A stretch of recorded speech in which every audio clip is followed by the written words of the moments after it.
Hello and welcome in to LFC Transfer Room for your daily stream from us today. I'm hosting me, Matty. I've got James, Tino and Neil with me.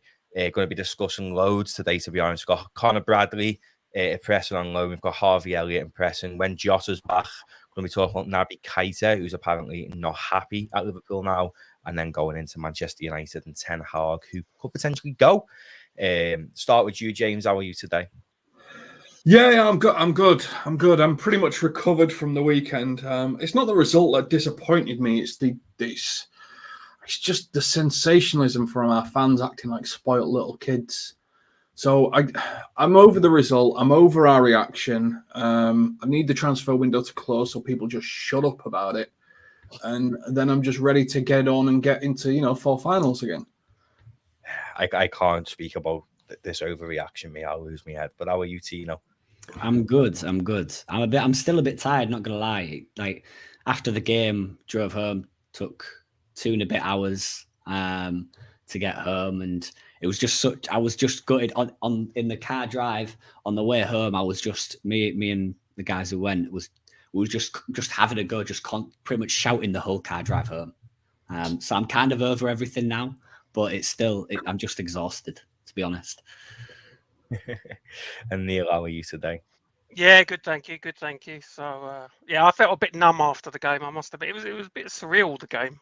I think the sending off, like we're not used to that that type of thing happening. So I wasn't too disheartened by the performance. I thought we did well. I just think circumstances are a little bit against us at the moment. A lot of players out, a lot of key players out, and then the sending off. So things can only get better. Yeah, that's the way I look at it. Could definitely only get We're better. not bottom of the league, are we? Nearly there. Only got 2 points. But we'll start with Harvey Elliott in the game on Monday. Massively impressed me. I was quite happy when the midfield got announced, to be honest with you. I think Jordan Henderson was poor against Fulham opening weekends, who probably did deserve to be dropped. I don't think just because he's the captain he shouldn't be. But Harvey Elliott, James, in that right centre midfield role was fantastic, wasn't he? Oh, he's brilliant at the moment. I think he's really got the bit between his teeth. He's committed to trying nailing down a position in the starting 11. You can see it in everything he's doing, and I think where Nunes let the pressure get to him in terms of wanting to make a really good impression, you could see Elliott was trying the same, but he did it in the right way. He was making sure he was available. He was putting himself in the half space between defence and attack. He was actually just trying to dominate the game, which was really good to see. And I think he's pretty much got himself down a starting spot in central midfield for the next few games at least. Tino, where would you start him? Because I do think Hendo did have a bit of an impact as well. But then Elliott was so good. Would you start him against United in the right centre midfield role, or is that just a game straight away Jordan Henderson's got to play because of the calibre of it? I don't think Jordan Henderson has to play because of the game it is. Yes, it's a huge game, but United is shit, so it's fine. I think Elliott's done enough to start in that game. He like we mentioned, he played phenomenally in the game against Palace. He was relentless. He did that graft, that dirty work. He created space well. He was good on the ball, great energy. It was a really good all round performance, and I think you have to stick him in that side, irrespective of who else is in it. Could potentially come in, whether it's Henderson, whether it's someone else. I think he has to start against United.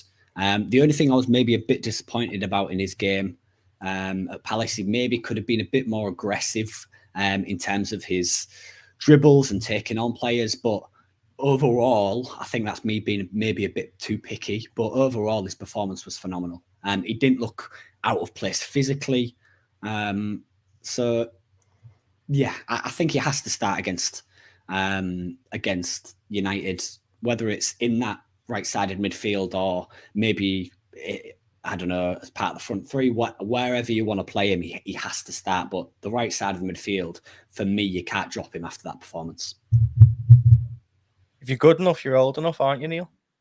Yeah, absolutely. And I was really, really impressed with him the other night. I think we all know he's got great quality on the ball. But I think his mobility and his work rate and the physical aspect of his game was really, really impressive. I did think he faded a bit later on before he went off, but I think he put so much in. Yeah, I think he put so much into the game. It's understandable. So for me, he would definitely start at Old Trafford. The more I see, the more I think Hendo, his best position now is the 6. I wouldn't be adverse to Hendo starting in the 6 ahead of Fabinho, because I think whenever he goes into the 6, he plays very, very well. So it's important to reward players as well. And Elliott's come in, he's played really, really well, and he should keep his place.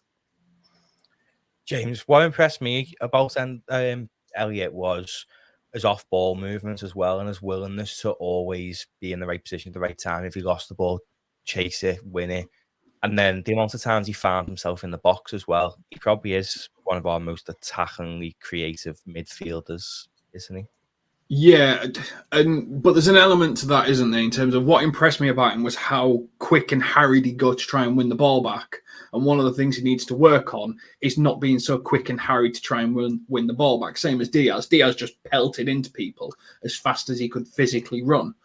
And that's all very well and good. It's great to see. It's what we want to see as fans. But this is why we were pretty much having to peel Harvey Elliott off the pitch at 70 minutes, because he'd run himself into the ground. We want to see it, but we also want that tactical nous to give him time to develop, Diaz time to develop, to understand you've got to set traps before you do the press in this Liverpool system, because we can't have more players going down injured. So whilst it was incredibly impressive, his energy and everything like that, I think it does demonstrate a development in his game that's needed, which is just experience, which is fine.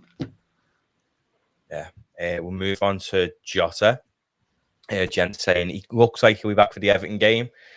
Does look like that. And that incidentally, is the game that Darwin Núñez is back to. What do? Do you put Darwin Núñez, who lost his head to Anderson against Crystal Palace, into a Merseyside derby against Conor Cody, who knows what it means, he's going to get in his head? Or just start Jota, who's coming back from injury? I start neither of them.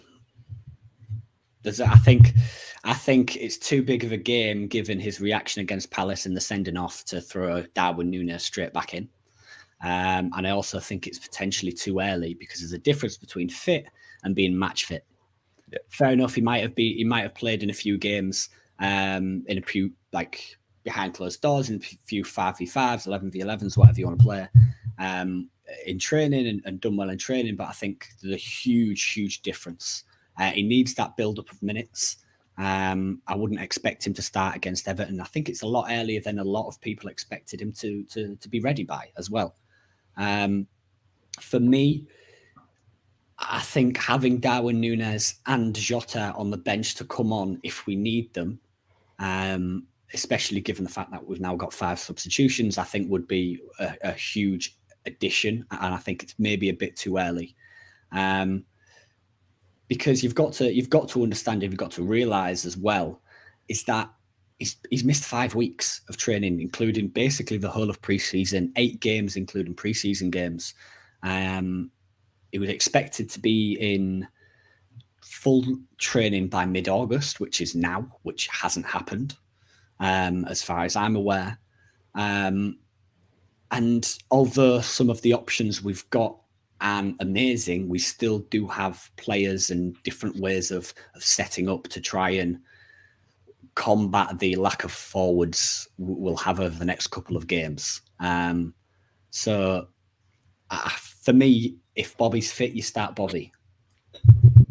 You bring Salah in more attacking. I completely agree. Salah's got to stop standing out on the wing and start getting in positions where he can become the Premier League top scorer. Good, interesting point, that, Neil, because in the game against Palace, I thought Salah was trying to cross more than do what he should be doing in previous games. I think he was trying to be that winger for Núñez. But what would you do in that Everton game with Jota? Because Jota's back, Núñez is back. Would you start Bobby, or would you maybe do what we might do against United and play Diaz through the middle and maybe put Carvalho on the left? I think if Carvalho comes in and does well, then that becomes a viable option. But I think that the jury's out as to how that will work. Even with Diaz through the middle, we don't know that will work necessarily. So I'd probably be a bit more cautious and probably stick with Bobby. I feel like our forward, we're in a bit of a transition in our forward line at the moment. There's a lot of change. And having Bobby in there alongside Salah at least gives us a bit of solidity that we've been used to for the last few years. And I feel the same about Jota coming back. He's kind of a bit of a trusted option to put into the attack, but he will need time to be eased back in. So I don't think, assuming that he will be ready for the first time for Everton, I wouldn't start him. I'd have him on the bench, and I'd stick with Bobby, but Carvalho's there. If he comes in and does very well against United, then I'd be open to that option. But I just feel we're a bit in transition, and sometimes it's good to go with what in a derby. It's a shame though, isn't it, Matty? Because the plan will have been start Jota, Diaz, Salah, integrate Núñez in. If Jota had started those two games, I reckon we'd have got 6 points because he can deal with stuff like that, Jota. And it just all got thrown into shit because Jota got injured. So we had to move it all around. Yeah, I mean, I think Jota's a lot better off the bench anyway, and I do think eventually that will still continue to be his role for us. I think Núñez is you're not going to spend, 67 million, something like that on him for him to sit on the bench. But yeah, that's how I would have started, to be honest with you. I think if Jota would have played through the middle these last few games, he would have scored goals, because then Salah will cut in more. He's not looking to get out far on the wing to cross it in for your 6'2" striker. Yeah. See, I was surprised at that the other night, because I watched when Núñez came on against Fulham. I thought Salah got close to him and he looked like he was going to pick up all sorts of scraps off of Núñez. And then he played in more of a conventional wing role the other night. I thought he would just be feeding on scraps around Núñez, so I was surprised to see him play as wide as he did, to be honest.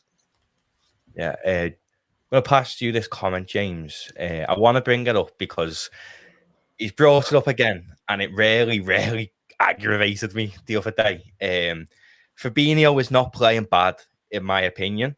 I strongly believe that with Fabinho, the midfield is on its arse at the minute, and he's got to do more than what he should actually be doing. He's never had legs, but when you're playing with a midfield that's fallen to bits, you're playing with inexperience. Harvey Elliott's still inexperienced, but as good as he was, Henderson weren't there. I think Fabinho was having to do more. He's also started the game against Crystal Palace with Nat Phillips at the back, who did have an all right game, but then he's got to cover Nat Phillips as well with Van Dijk. So he can't do all that at once, surely, can he? I think there's an element where Donny's pointing, what Don Van Dijk's pointing out is a flaw in Fabinho's game, and I think it was Neil summed it up earlier. Henderson at a 6 works. Fabinho at a 6 works. When you're dominating a team and you want the ball pinging around and some energy, and there's a low block going on, and you're going to get counter-attacked, that's probably more a Henderson game. When you're in a full-scale battle and you need someone to shut down their attack quickly, that's probably more a Fabinho game. Now, he is good enough to do both, and maybe his attacking side isn't on song at the moment, but the goal Palace scored was nothing to do with Fabinho. He was way up pitch where everyone else was. It was a one-on-one, Nat and Van Dijk, and Nat got done. Fair enough. Anyone can get caught offside. So I think there's a fundamental difference in a playmaker and a defensive midfielder. And we have to remember Fabinho is probably the best defensive destroyer in world football.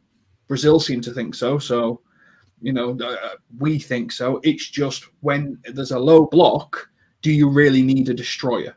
Probably not as much. He's also played a lot of games, and as you mentioned, when you've got to cover all these different things because of experience, it just drains you. And he's played. I don't necessarily think he needs dropping, but maybe he could do with a week off or if we had another option, a better option than Fabinho, in the right game, I think you could potentially start Henderson. But it's all about getting that right game. I don't think United is that right game to potentially put him on the bench, give him some time just to rest up a bit because of the amount of games he's played, and the intensity at which we play is a big key factor as well. Maybe Bournemouth you could potentially look at if they're going to sit back and as a low block, put Henderson in the 6, play Harvey Elliott on the right. I don't know if you want a bit of experience, maybe Milner. That's a potential game that you could maybe bring him on at 60 minutes, 70 minutes, and just rest his legs a little. I don't think he's done terribly. I think he's played really, really well, but it's just a combination of different factors, including the amount of games he's played, the amount of work he's got to do on top of what he usually does because of injuries and such. It's just a very combination of different factors. So I think it's a bit harsh, really, to say he's not done well or he needs to be dropped. Yeah, Neil Revenate says about Eze turning them and Klopp did. How good was he, by the way? That's what I mean. Sometimes the best players in world football get turned by unbelievable talents, don't they? Yeah, I think if you're critical, he's missed an opportunity for a tactical foul, hasn't he? High up the pitch, which breaks down that attack immediately. But that guy Eze was outstanding.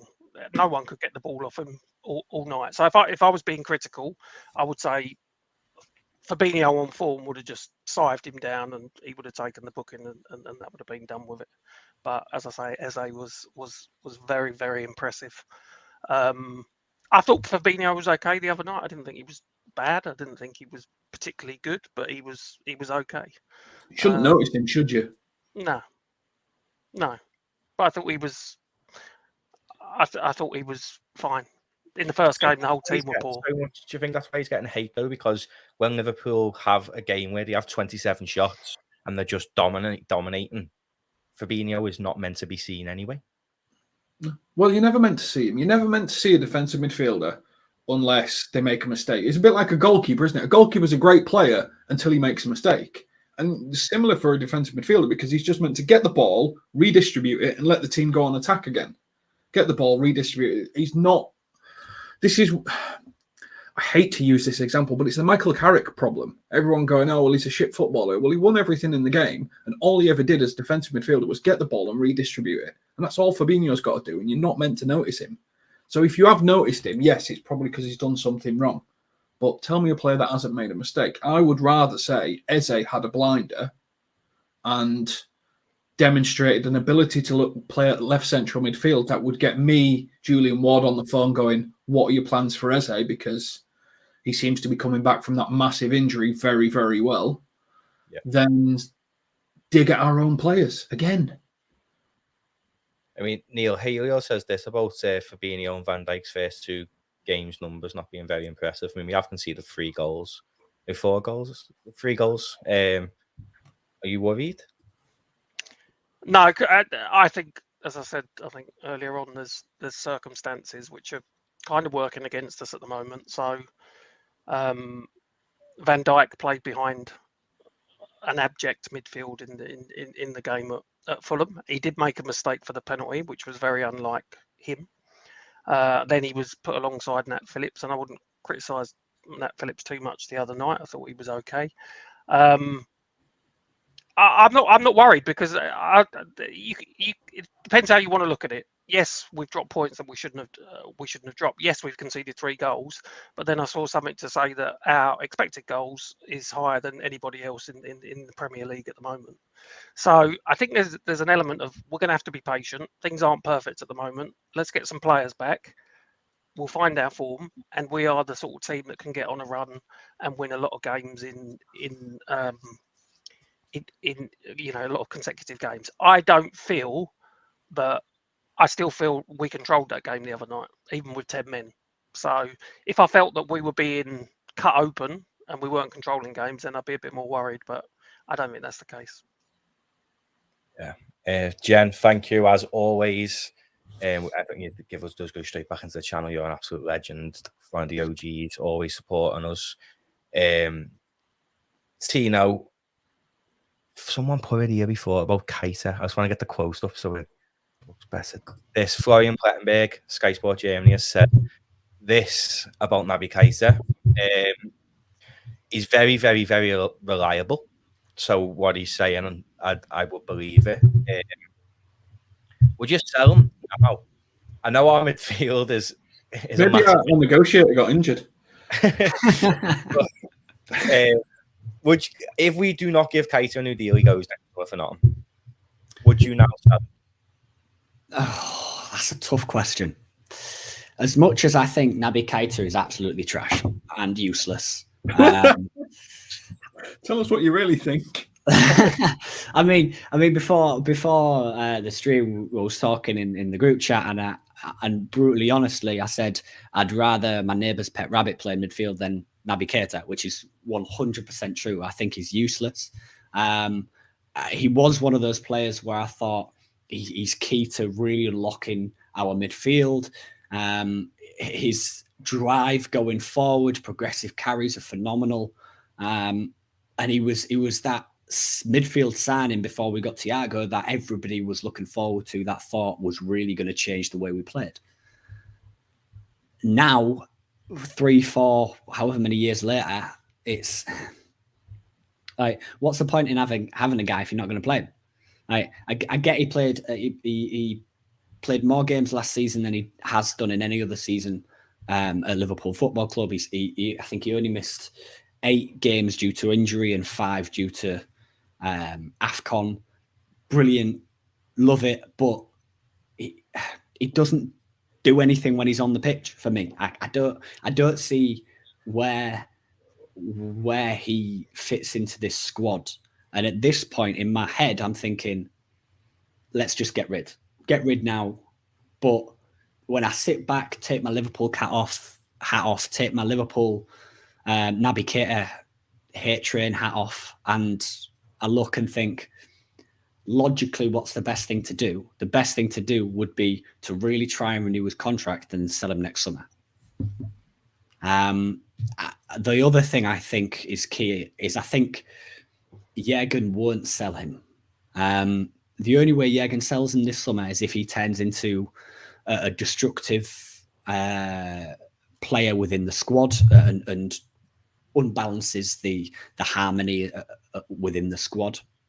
Jürgen and Liverpool have shown in the past a willingness to allow players to run down their contracts, Gini Wijnaldum, Emre Can, if they offer more value in the team and in the squad in that final season than they do if we'd sell them. Because you've got to think, if we sell him, we're getting 15, 20 million, if that.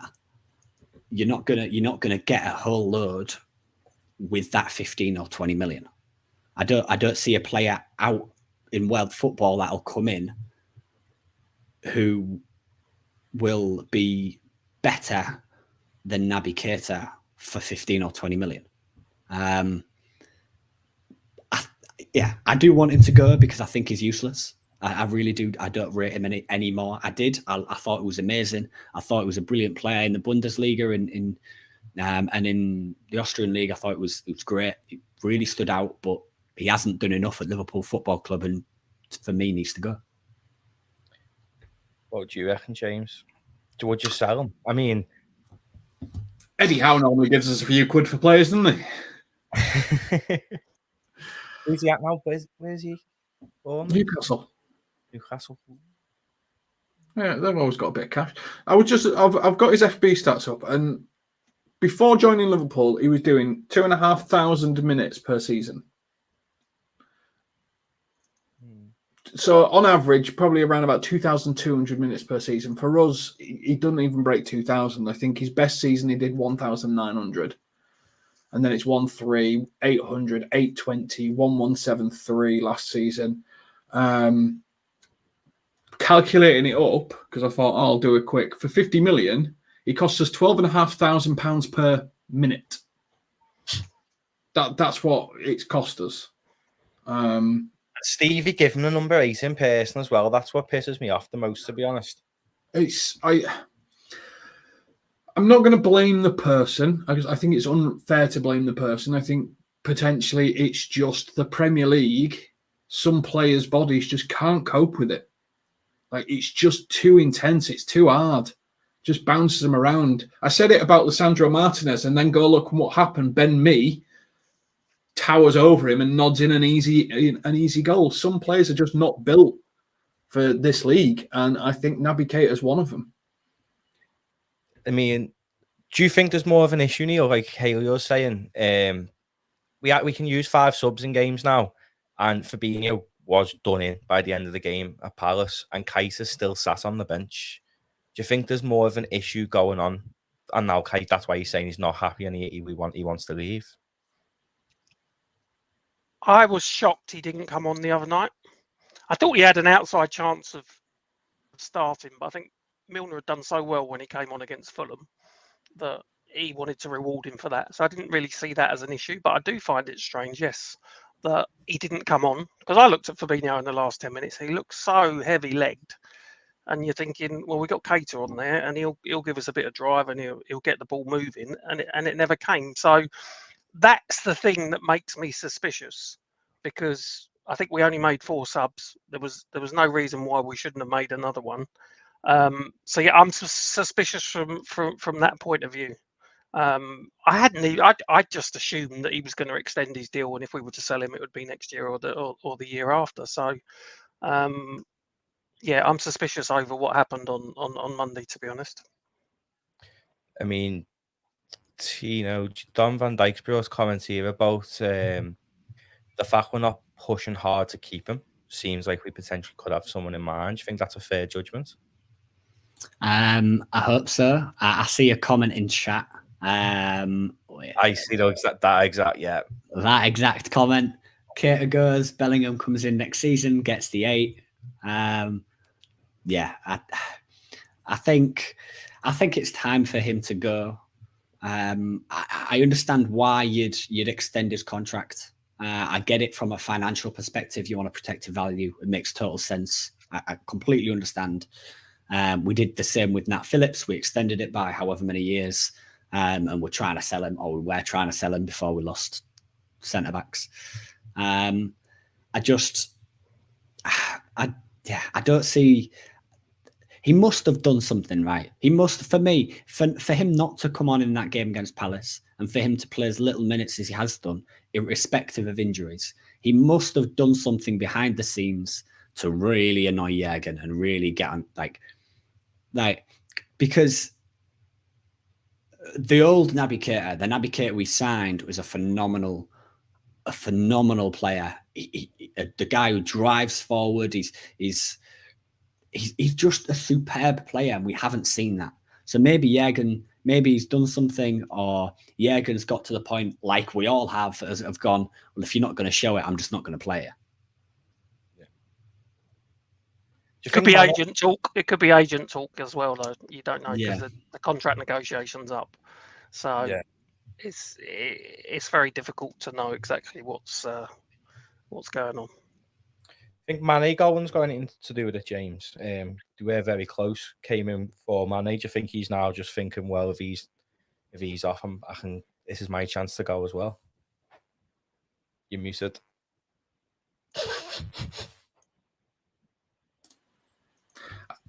I think potentially losing your best friend at a club always has a bit of a risk, doesn't it? Just makes it feel change breeds change, as they say. So when things start to move, you start to think, well, should I be somewhere else? Could I go somewhere else? You know, could I get one more big payday? Because I'm pretty certain Liverpool would have offered him a cut price deal to stay, because he's only good for 1,000 minutes a season.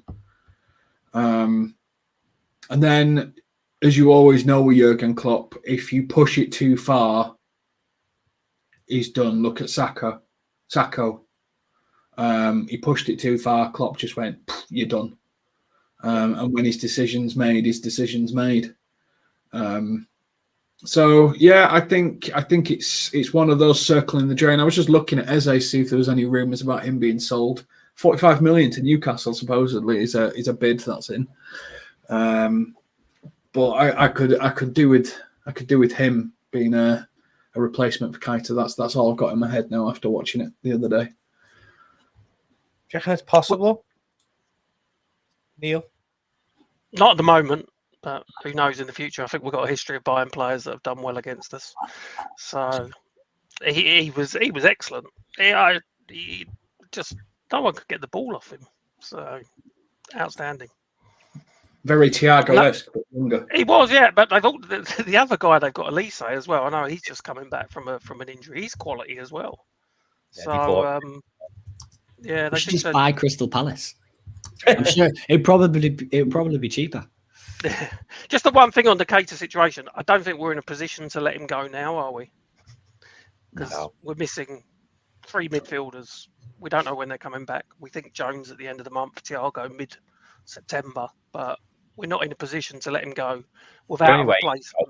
We've got to be buying someone, haven't we? If he's Exactly, going. yeah. But there's literally nobody linked to Liverpool for like the past. The only one I've seen is the guy from AC Milan. Is it Banaka? Yeah. Ismail Banaka. Yeah. So that's the only link I've seen over the past few days. Interesting. Super chat from Ash. Before we go on to Conor Bradley, thank you so much for that. Everything that you do give goes straight back into the channel. We really do appreciate everything you do. Ox Naby Milio's contract at the end of the season. Thiago entering his final year next season. It's suicidal, isn't it, James? Like that's the potential. We've got Henderson, Fabinho, Jones, Elliott, and that's it. It's only suicidal next season if you start the season without any midfielders. This season, it's just players in the last year of the contract. We're putting a lot of pressure on next season now, aren't we? To buy potentially what if you're losing 3 of them and then you got to that quick though, does it? Not everything's Sky Sports transfer deadline day, is it? Years of work goes into this. The Ox will not get a new deal. Naby and Milner's probably not going to get another year. I don't know. It depends if he's still fit as a fiddle at the end of the season. But we have a whole year to plan, to replace, to negotiate, to scout, to see who's coming through, as well as all the years we've got previous with our entire statistical scouting network behind us. It's a year's time. Let's not panic about a year's time because they've got a year to plan for it. This isn't Football Manager. Unless they've been saying they rate Bietic high, got a new deal the other day. Unless he is someone who they're going to look to put into the first team next year. There's a year for me. There's a year for Harvey Elliott, Carvalho, JH, Curtis Jones to nail down a position in that starting 11. And if they don't, a replacement will come in. But they're given this year because Klopp likes to trust his players, and I think that's the main message this year. Take your position this year. If not, a replacement will come in for you. It's risky, though. It's not risky because you've got all your experience. I'm happy with the team now if the window closed. To be fair, if Keita's going to leave for free is what it is. But this team got us to every single final last year and within a point of the league, and everyone's flapping about the midfield. That literally got us. If we would have won, basically, if Aston Villa would have kept the cool and we would have beat Real Madrid, we would have done the first thing no one else has done before, and everyone would be saying it's the best midfield they've ever seen. No, they wouldn't. They always hate on. This is the thing. Liverpool fans always hate on the midfield. Always. There is always someone in our midfield that we hate on. Just as a fan base, it's the area that pisses me off the most. There's always someone that's shit, according to fans, even though statistically they'd walk into every top 6 side. I think the entirety of Liverpool's midfield, every single one of them would comfortably get in that United side. Comfortably. I think they'd probably go to probably every team, maybe bar City. Our strongest midfield, Fabinho, Thiago, Henderson / Elliott would probably go into every team bar City, I think. Do you reckon, Neil? Yeah, I do think that some of our midfield players are underappreciated. As you said, we nearly did the quadruple last year, came very close to it. So it does tend to be the first area of the team that gets pelters. When to be quite honest, Andy Robertson not at his best at the moment, but it seems to go largely unnoticed, and they'd rather go at the midfield players. So, yeah, I think we've got some very, very talented players, and I think largely they are underappreciated. The one thing I think people miss with Liverpool signing players in general and the players we've got is if we're going to sign someone, it's very rarely going to be a guy who's linked with us for about 8 years in rumors on social media or rumors in the news. It's going to be completely out the blue. We'll wake up tomorrow morning and we'll sign 4 midfielders. Like Fabinho signed completely out the blue. Nobody called it. Nobody saw it coming.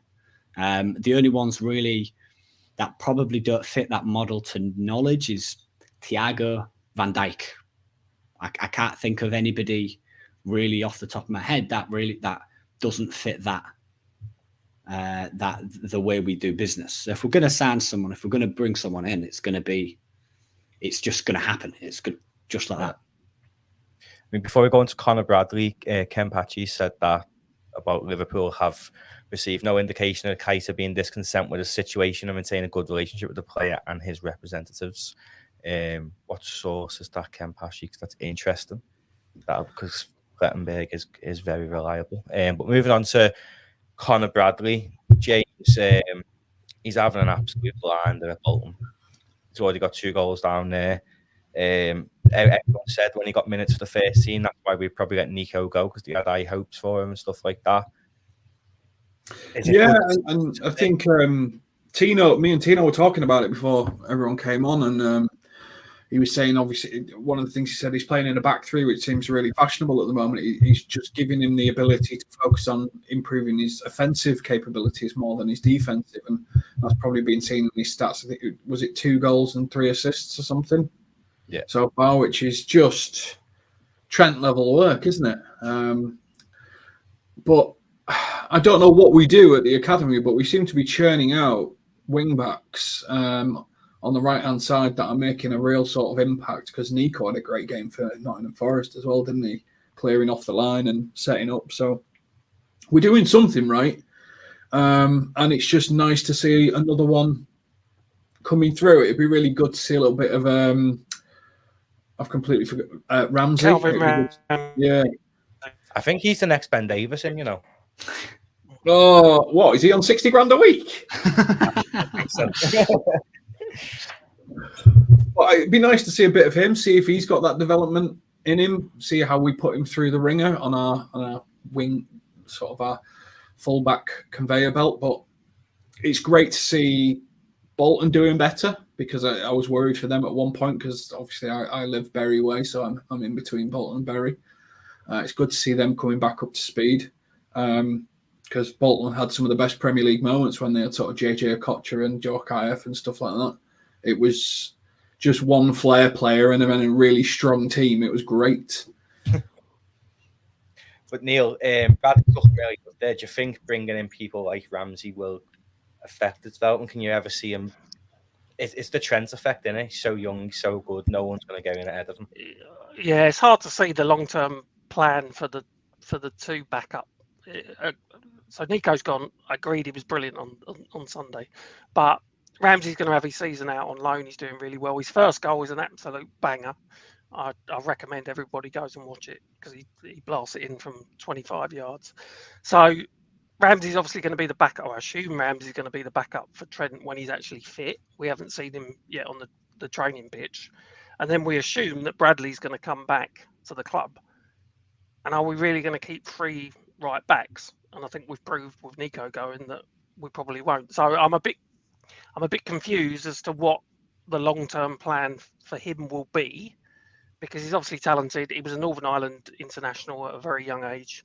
But we've got Ramsey, who we've even got the King saying what a great player he is. So the Trent problem is there for both of them, and you just wonder, can you keep 3 of them? Probably not. So it could affect long term, I think. The one thing I do like about Conor Bradley is something Bolton manager Ian Everett, I think, said after the last game against Morecambe, I think he scored the winner in the 1-0 victory in League One. He mentioned it. He talked about his attitude and his work ethic. He said he just loves the game. He loves football and wants to learn. A wonderful young man with a fantastic attitude. I think that's the key of why he's doing so well. You can have all the ability in the world, but if you don't commit, if you don't work hard, if you don't have that attitude, you aren't going to get anywhere. And something Neil said about him being a Northern Ireland international from a young age. He was a Northern Ireland international and he hasn't even played any minutes for Liverpool's first team. Yeah. I don't know whether that goes to show how trash Northern Ireland are or how good he is. I'd like to think it's the latter. But he's a fantastic player, a really, really good, talented player. For me, he's too good for League One. Maybe do Liverpool look at this in January and think, do we need to move him up a league higher if the right club comes in? You see, I think he's too slight for the Championship at the moment. He's still quite slight as a player. I think he needs to bulk up a little bit. So I think League One's probably quite good for him because it allows him to technically dominate players. And I think he needs, like what Trent's done this season, who's seemingly come back as the Hulk from being a puny little stick. I think Conor Bradley just needs to fill out a little bit more and then he can get into that Championship fight because that is a brawl, that league. It's full on. He's really young as well still. He's probably went to Bolton more for the fact he doesn't have to move out and stuff. He is still very young. It's a good side to go to in that sense. But finally, before we finish, we're going to go into United dressing room sources. According to United fans are saying that the players don't think Ten Hag's approach suits their attributes. Eric, 10 weeks. Yeah, but that's you, Neil. Interesting. I rate Ten Hag, but hasn't started well. He's got us next. Could potentially be having no points from 9 if Liverpool can finally win a game. And now apparently the players aren't happy with him. Yeah, that dressing room seems to be totally rotten, and I think they thought that they'd actually got rid of some of the ones that were causing the trouble. So after just a few weeks, just to see them reports, and they're only reports suggesting that they're not convinced by him, you just wonder really what is going on at that club and how long it's really going to take them to get out of the bad way that they are in at the moment, because it is just rotten. There's only one man who can save now, isn't it, James? Ollie at the wheel. I think as well if a Liverpool player did what Ronaldo did today, I'd be fuming. And for anyone that's not seen it, like, he responded to a journalist and say, well, my story's going to come out. All the things were wrong about me. And so you're creating this doubt over your club that you're meant to care about. You're creating this chaos, this controversy. You're trying to profiteer from it. You're trying to engineer a mood for it. He's trying to keep that club in chaos. And I fucking love it as a Liverpool fan. But if it was a Liverpool player doing that, I'd be like, just get him gone, get him out. And it's how relationships like Coutinho's relationship tend sour. Just that nastiness, but that's very, very public way of doing it. And I think I don't think it's Ten Hag's fault. I think he just needs to rip out all those senior pros and start with a bunch of kids. He ain't been allowed though, is he? I read somewhere that Joe Glazer didn't want to sell him. Didn't want to sell Ronaldo, but you look at it from on the pitch perspective. Ronaldo was United's top goal scorer last season, 24 goals in all competitions. If he leaves United, they ain't getting those goals. They're just going to plummet down and down and down. And I think the Glazers don't want to sell him purely from a business standpoint, because Ronaldo's there. That means that they take more dividends out of the club. It's beautiful to watch it. I love Joe Glazer. I love the Glazer family. I think it's a retirement home for ex-pros almost, isn't it? People that used to work really hard. I mean, look at who they're linked with. Rabiot. His stats are worse than McTominay's. But because he's obviously played for France a few times, worth a lot of money. Casemiro, they've got no chance of pulling that one off. Cavani, Ibrahimovic, all these old players that have got very little to offer in a title push or a top 4 push are all getting these 400, 500, 600 grand a week. If I used to be a really good footballer and I was coming to the end of my career, I'd just ring Man United and say, how many zeros can I have? Great, I have a year of doing naff all and getting paid. That's who they are now. They're a retirement home for the rich and famous. And I think for me, what it does for me is it's great that they're struggling, and I hope we thrash them on Monday. But what it does for me is makes me appreciate my club a little bit more. That we've got a dressing room that is managed properly and is very much united. You know, you don't get the bad eggs in our dressing room because they would just be filtered out immediately. We're also smart with the business that we do. You know, we make good money in our transfer dealings. Okay, a lot of us would like us to spend some more money and bring in some other players when we're at the top, so that we continue to remain at the top. But it just makes me appreciate more my club. Yeah, I think. Sorry to interrupt, Matt. I think people miss as well. Ronaldo isn't the only bad egg in that dressing room. Ronaldo, they talk about Ronaldo's ego, Ronaldo being the guy, the main one they need to shift out the door because it's all about him. Like, firstly, you knew what you were getting when you signed him. Yeah. Like, he's done that his whole career. And secondly, he's not the only one in that dressing room who was toxic. He's not the only one in that dressing room who needs to leave if you want to sort this complete mess out. Like, as much as Bruno Fernandes is a phenomenal footballer, he don't work hard. He's very, very toxic. He's not the type of guy you want in your dressing room. But United don't look at that when they sign players. They just look, oh, is he a good player? Will he come to United? Yes, let's sign him. Liverpool, on the other hand, as we've mentioned, there's a lot more detail that goes in. Like, you could be the best player in the world, but if the moment you're slightly toxic and not good enough for the dressing room, there's no way you're getting a move to Liverpool. One thing I mentioned on a stream a couple of weeks ago was about Gini Wijnaldum's move to Liverpool. And one of the first things Jürgen asked him when there was discussing terms was, how's your holiday been? How's your family? And he asked about how he was as a person rather than if he's a good player or not. Because Liverpool already know whether they're going to fit the style and system. Liverpool buy players to suit the way they play. United, Chelsea, all these other big clubs don't do that. That's the reason why a lot of these big clubs have bought players. Look at Chelsea. Like, sold 2 centre forwards who they spent a lot of money on in Lukaku and Timo Werner have gone. Yeah. United are exactly the same. And like Neil says, it makes you appreciate what you've got. It makes you look at, although FSG, you would like them to spend more, I would much rather have FSG as Liverpool owners than the Glazers. You see Timo Werner's goal for Leipzig the other day? Yeah, the keeper. No, wasn't it a keeper mistake? No, he legged it through the entire team. Oh, I thought we hit one from 25 yards and the keeper let it through his hands. Probably. Maybe I saw the wrong one. Maybe I saw the wrong one. It's the German league, so Chelsea just ruined strikers. Ever since Thomas, we've ruined strikers all the time. But looking ahead to the United game, just quickly, Haley was saying, local press, I've seen this myself, saying that he's meant to be dropping Harry Maguire. Probably about time. I mean, he doesn't even know which side of his tunnel to line up in before the game.